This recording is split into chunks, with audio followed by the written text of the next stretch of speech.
They will send people to come and look and try to figure out what you got going on. And then they're supposed to take back a report. But the report that they get to take back is she is still standing or he is still standing. They are making it. They look good. They are blessed. I don't know what's going on. You said it was like this, but I'm seeing the complete opposite. So much for tuning in. And for those of you who are new, I promise I am going to be bringing more content soon. I am just trying to get rolling with this thing, y'all. Y'all help your girl. She's trying to get rolling with YouTube. But anyway, I just wanted to do this word or share this word with you. I don't know who it's for. I always say that I never know who this is for, and maybe it even might be for me. But I wanted to share it with you. And with that being said, I did take the time to pray before turning the camera on, because I always want to make sure that the content that I bring to you is not only authentic, but that it's that it can be helpful, that it's what God wants me to convey to you. Because I never want to do anything out of selfishness or for self-gratification or things like that. It's just really what's going to help others as we navigate, this journey of ours. We all have a journey that we're on. We've all been called for specific tasks, and we know that we are now in times of spiritual warfare. And more specifically, we see a lot of emotional abuses where relationships are being torn apart, and you're fighting with people at home, on your job. I mean, it's just a mess. It's very divisive, and there's certainly a time now for us to really, really start diving in. We have to do that hard work, that inner work that God requires of us as he raised his army and continue to lift up a standing against the enemy, because we already know the battle is won. The victory already belongs to God, but there is a work that he has acquired of us. And so that's why I'm doing this video for you today, because I want to title this Pulled from the Fire. And what it got me thinking is I had went through some things or had been going through some things for a very long time. And it wasn't until about 4 years ago, a little over 4 years ago, where my eyes were open. Those blinders came off. And it was just time. And it wasn't easy. It was definitely hard. But there was some things that were shown in myself that I just had to keep moving forward.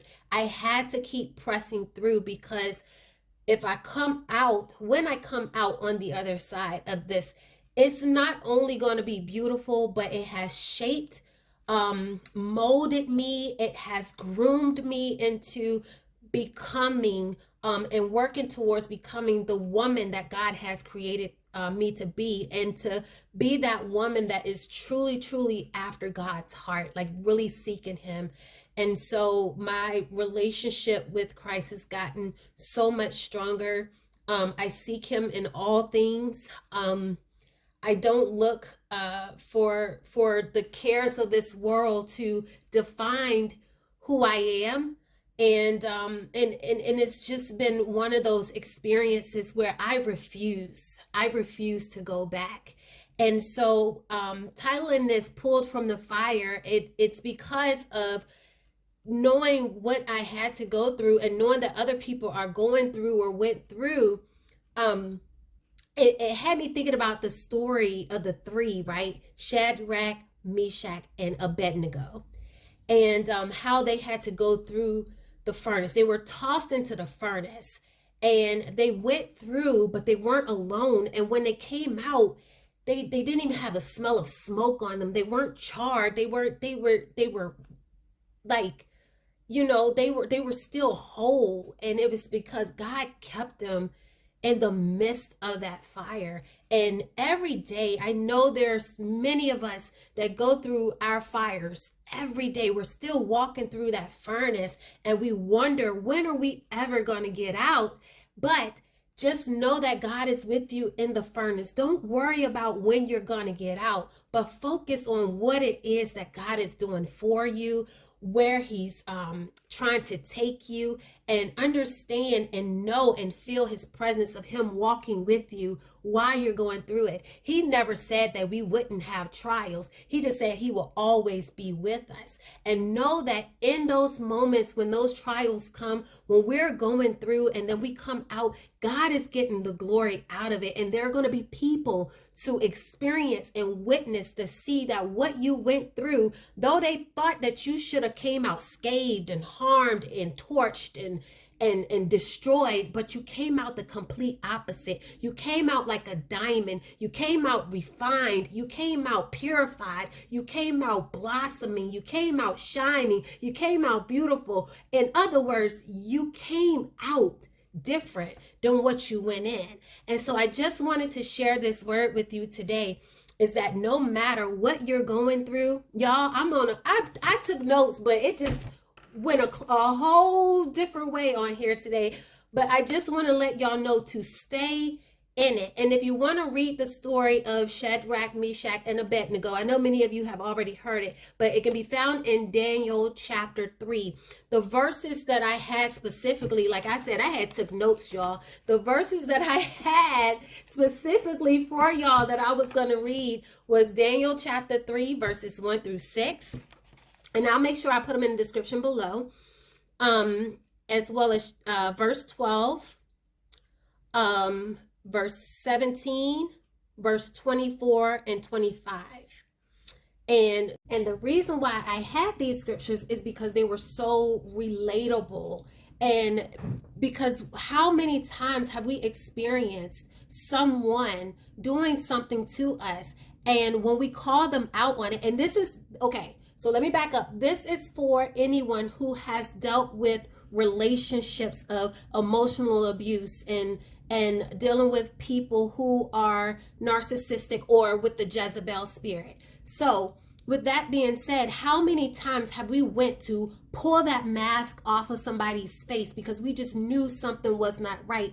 And the moment that you figured it out and you called them out and you refused to back down as you did in the past, that's when it became hell for you. I'm just going to be honest. And so what they did is they thought that they could toss you into this fire where they thought that they could destroy you. They thought that they could take you out, because of the simple fact is you have already unveiled who they are. You have discovered who they are, and you refuse to bow down to knowing that, or just allowing them to continue to do what they have been doing to you all along. And so they thought that tossing you into the flames and into the furnace and trying to sabotage you and tear you down was going to get you all destroyed and discombobulated. But no, God has been with you this entire time, just like he was with me this entire time. And when you come out, don't think for a minute that they're not sitting there wondering, how is it that you are not destroyed? How is it that you're not rolling around in the ditch somewhere? How is it that you're still standing strong and you wearing a smile on your face and you got joy in your heart and love in your heart and you walking around peacefully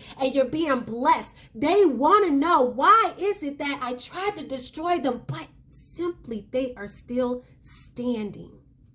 And it's because God has been with you just like he's been with me this entire time. He knew what was coming. He knew what was coming. And there have probably been many times where we've seen the signs that come before us and we just kept ignoring the signs because our connection, we didn't have that tight connection. And I like to think of it like this. For instance, a friend of mine was trying to set up their Fire Stick. And they had got a new Fire Stick, and the Fire Stick just kept saying connection failed. You know, it just failed. So we thought about it. It was like, well, your router is upstairs. You have a TV upstairs also. So if it connects to that TV, it's because the signal, the strength is weak downstairs. Went upstairs, connected that Fire Stick. It worked like a charm, like instantly.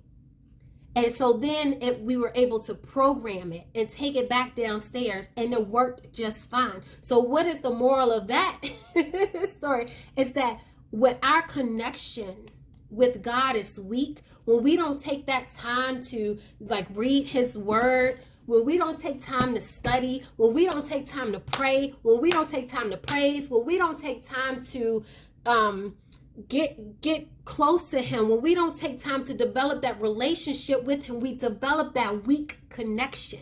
We have a weak connection, a weak signal, where we start missing all the error messages and signs that's been popping up all over the place. We keep ignoring it. And had we paid attention at first, it probably would have been just a little bit different. But at the same token, God knew. He knew what we needed. He's always for us. And he knows the very things that's going to get us to come to him so that he can get us to where he needs us to be, where he has required of us, the things that he has already acquired of us. And so when people think that they can just toss you into a furnace, I'm here to tell you, God will give you beauty for those ashes.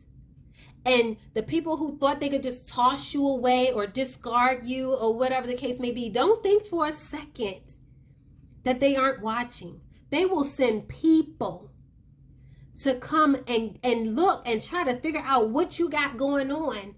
And then they're supposed to take back a report. But the report that they get to take back is, she is still standing or he is still standing. They are making it. They look good. They are blessed. I don't know what's going on. You said it was like this, but I'm seeing the complete opposite, because God never fails his children. That is the word that I have for y'all today. It went completely left, but I just want to encourage y'all that when somebody goes to throw you in the fire, don't give up. Keep walking through, knowing that God is with you, because he is going to pull you out. It's a purification process, just like what diamonds go through.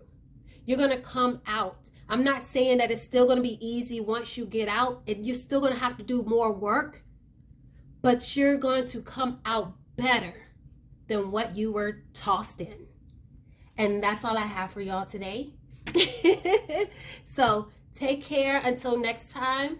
Stay tuned. Be blessed. I love y'all. Bye.